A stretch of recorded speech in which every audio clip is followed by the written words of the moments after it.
You have seen this photograph, maybe in a textbook, maybe on a poster or a magazine cover, or scrolling past you online.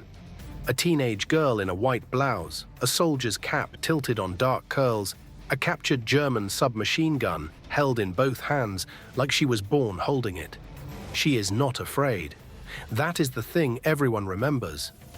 In a city full of grown men with guns, the camera found her, 18 years old, calm, completely unbothered. For 80 years, this has been one of the most reproduced images of the liberation of France. And for most of those 80 years, almost nobody knew her name. Why the world kept the picture and lost the girl is the strange part of this story. Her name was Simone Segouin. She was born on the 3rd of October 1925 on a small farm outside a village called Thivars in the flat wheat country south of Chartres. Her father worked the land. He had bled for France once already in the trenches of the First War. There was no money. There was no privilege.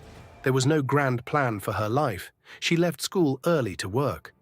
By every measure of the time, she was meant to become a farmer's wife in a village nobody outside France had ever heard of.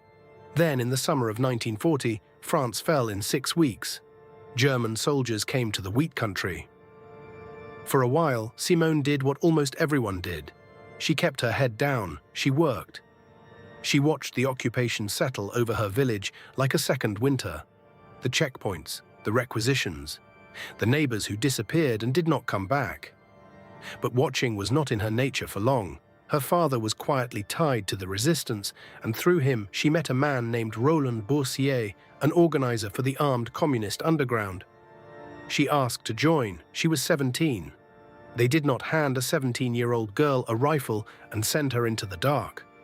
They tested her first with the smallest and most dangerous job there is, moving between cells as a courier, carrying messages that could get her shot if a single German at a single checkpoint decided to search her. To do it, she needed a bicycle, so she stole one. Not just any bicycle. She took it from a German military officer, then repainted it so it could never be traced back to the man she had stolen it from. Her first act in the resistance was to rob the occupier and dare him to notice.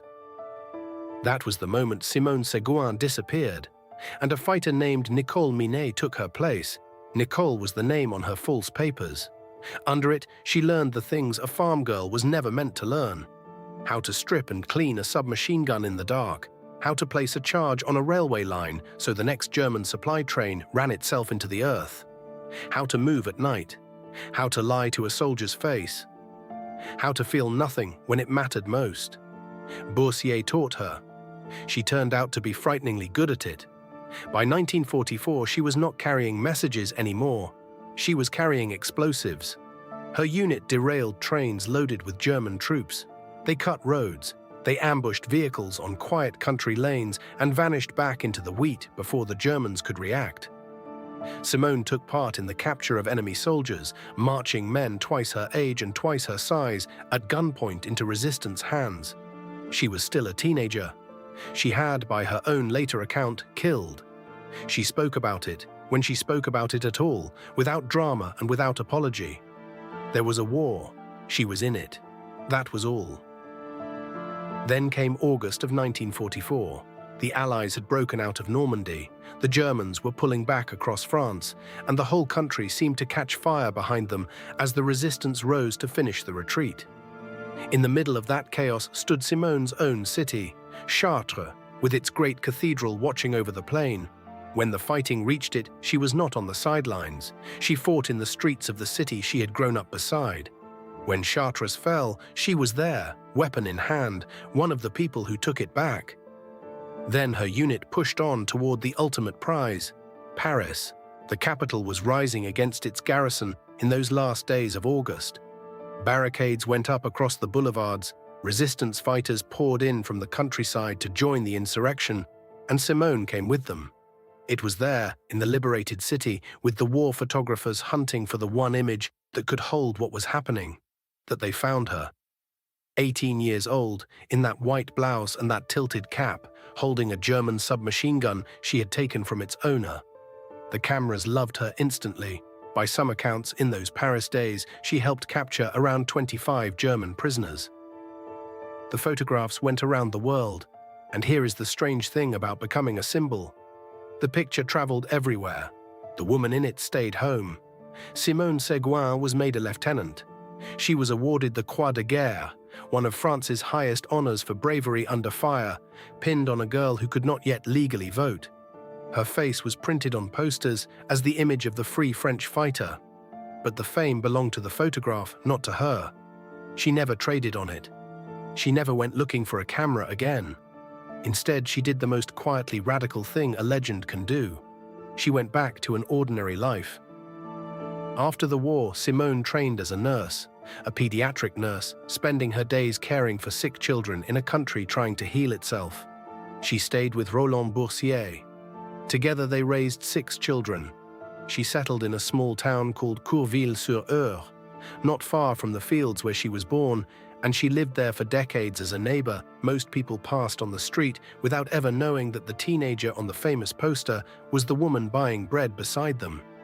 For years, historians and journalists misremembered even the basic facts about her. The image was everywhere. The person behind it had quietly slipped out of view. Only near the end of her long life did France come back to find her and put her name to the face at last. In her own town, they named a street after her while she was still alive to walk down it. Simone Segouin died on the 21st of February 2023. She was 97 years old. She spent her last decades as a grandmother in a quiet French town. She spent one summer, at 18, as the face of a liberated nation with a submachine gun in her hands. And for most of the time in between, the world held tightly to the picture while letting go of the girl. So look at it again. The white blouse, the tilted cap, the calm. That is not a symbol. That is a farmer's daughter from Thivars who decided at 17 that watching was not enough, who then asked for nothing in return. You have seen the photograph, now you know the girl in it. Her name was Simone Segouin.